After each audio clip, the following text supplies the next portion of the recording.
Oke, jumpa lagi di Tajuk Demokrasi. Kita saat ini di kopi sawah yang berada di Jalan Bahkora, Kota Pematang Siantar.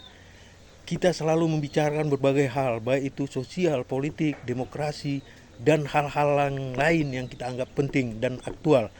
Dan selalu menghadirkan berbagai narasumber dari berbagai sisi. Seperti saat ini, kita hadirkan seorang dosen, pengacara, termasuk juga aktivis partai dari DPC Gerindra Kota Pematang Siantar. Persisnya beliau ini adalah sekjen. Kita sapa beliau. Salam jumpa, Bung Imran. Ya, kayaknya kita bincang-bincang santai. Kayaknya memang Bung Jepri John ini kan seorang masih bakal calon legislatif ya. Iya, betul. Eh, Dinamika kayaknya semakin mulai mengkerucut karena daftar calon sementara sudah ditetapkan, nanti menyusul daftar calon tetap. Paling tidak, gimana pandangan Anda tentang pemilu 2024 yang akan datang? Baik, makasih Bung Imran. Yang pertama, tahapan pemilu hari ini kan seperti yang sudah kita ketahui bersama, itu sudah penetapan daftar calon sementara. Dan nanti kemudian oleh KPU akan ditetapkan kembali daftar calon tetap pada tanggal 4 November 2023. Tapi ada beberapa memang yang menjadi dinamika di lapangan, khususnya di dapil saya, karena memang saya dari dapil 2 yang meliputi Senter Martoba sama Senter Stalasari. Masyarakat hari ini itu masih cenderung berpikir pragmatis. Artinya kalau mereka demikian tentu bukan salah mereka juga.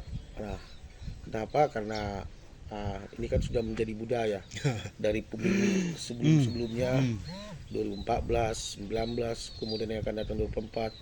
Jadi masyarakat kita ini cenderung atau tendensius ke arah pragmatis, bukan semata-mata karena mereka, tapi memang yang saya lihat kebanyakan bakal calon legislatif kita ini kurang memberikan edukasi Oke. tentang bagaimana berpolitik yang baik, yang jujur, dan tentu bisa melahirkan para pemimpin-pemimpin yang dapat memperjuangkan aspirasi masyarakat tentunya. Iya. Nah, kemudian dinamika lain juga yang terjadi, dan ini sudah klasik terjadi di berbagai pertarungan politik, itu adanya unsur atau dugaan keterlibatan perangkat pemerintahan seperti ASN. Nah, harapannya ya ASN ini kalau sudah sesuai aturan kan sudah diatur jangan terlibat secara praktis, sifatnya harus pasif. Nah, harapannya perangkat pemerintahan ini harus bisa justru membantu penyelenggara, dalam hal ini KPU atau Bawaslu, untuk mengedukasi masyarakat juga agar mereka tidak ikut-ikutan. Oke. Tidak ikut-ikutan mendukung salah satu partai politik ataupun salah satu calon-calon tertentu. Ya. Harapannya demikian. Iya. Bung Imran. Tapi kan selain daripada pragmatis, ada juga pemilih cerdas. Ya, betul. Itu paling tidak ya mungkin persentasenya nggak sebanyak daripada yang pragmatis kan. Benar. Bagaimana itu? Kan di sini ada perangkat-perangkat. Ya, katakanlah ada Bawaslu dan peran masyarakat juga sangat dibutuhkan. Benar, sangat dibutuhkan sekali. Jadi kategori pemilih ini juga kan ada beberapa ini. Ada yang tadi pragmatis, kemudian ada yang cerdas, ada yang tidak mau tahu. Artinya tidak mau tahu, sudah apatis, Bung Imran. Apatisnya gimana? Mereka ini beranggapan saya gunakan hak pilih juga nggak ada artinya. Mending nggak usah datang ke TPS. Nah, terkait dengan pemilih cerdas ini, memang ada beberapa, tapi kalau dibandingkan dari jumlah DPT kita sebesar kurang lebih 200 ribu kalau nggak salah, kurang lebih, tentu pemilih cerdas ini nggak seberapa, Bung Iman. Kalau saya bisa lihat di lapangan paling berkisar di antara 10% lah. 10%. Artinya 10% lah pemilih cerdas yang ingin menggunakan hak pilihnya kepada 17 partai politik kali 30 kursi di DPRD. Oke.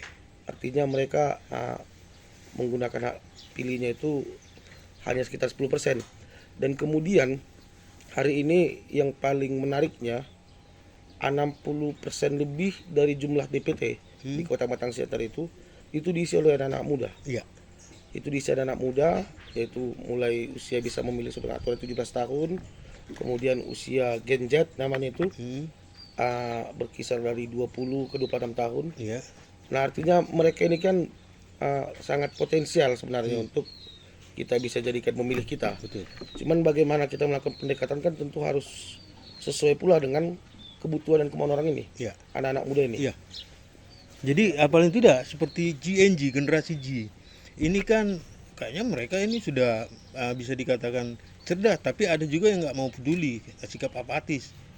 Paling tidak ada strategi seperti apalah paling tidak supaya mereka tertarik gitu kan. Ya, jadi kalau seperti yang sudah kita lakukan, pemilih pemula atau pemilih dengan generasi Z ini, Gen Z ini, ya tentu kan hal lain untuk merangkul mereka, hal-hal yang sifatnya ruang lingkupnya kaula muda. Iya. Contoh seperti bermain musik atau band, kemudian Olahraga, menciptakan kegiatan-kegiatan olahraga. Kemudian kemarin kita sempat bikin permainan catur. Oke. Di samping itu, artinya kita harus sampaikan ke mereka bahwa kalian ini punya punya kekuatan untuk bisa merubah negara ini ke depan. Iya. Punya kekuatan untuk merubah kota ini ke depan. Dan harapannya kalian jangan cuek, kira-kira gitu. Iya. Kalian jangan cuek, kalian harus ambil peran di di pesta demokrasi ini supaya apa yang kalian cita-citakan itu bisa terwujudkan. Betul. Karena nggak semua orang Bung Imran, pemilih pemula kita ini, nggak semua bisa seberuntung anak-anak muda lainnya. Ya. Contohnya ada orang tuanya mampu bisa sekolah sampai S1, S2. Banyak di antara mereka ini putus sampai di SMA tapi nggak tahu mau kemana nih. Oke.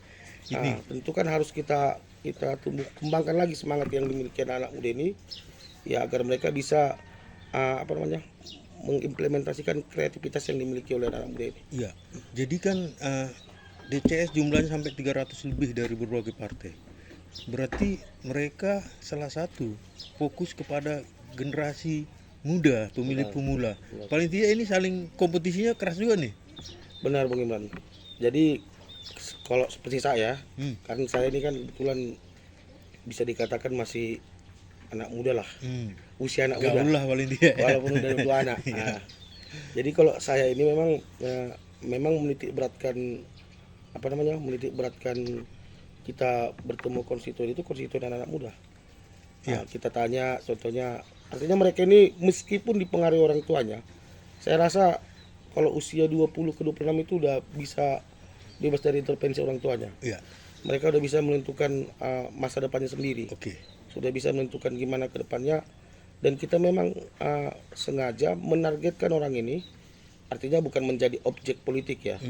Artinya kita jangan salah, anak-anak muda ini 60% jumlah DPT kita dari 200.000 itu kurang lebih, berarti sekitar 120.000. Bukan berarti pula anak-anak muda jadi objek politik. Oke. Artinya apa? Kita bukan butuh di saat pemilu aja. Ya. Tapi bagaimana menciptakan orang-orang ini supaya memiliki semangat yang bagus, kemudian menciptakan kegiatan-kegiatan yang positif seperti UMKM, kegiatan-kegiatan olahraga yang tentu bisa menghasilkan gitu. Iya. Bisa merdeka lah secara kreativitas, secara keuangan mungkin nanti bisa mandiri tanpa harus diarah-arahkan lagi sama orang tua. Oke, Bung Ciprijon, tadi disinggung tentang masalah ASN. Bagaimana pengawasan masyarakat kita? Break dulu. Siap, Bung Imran.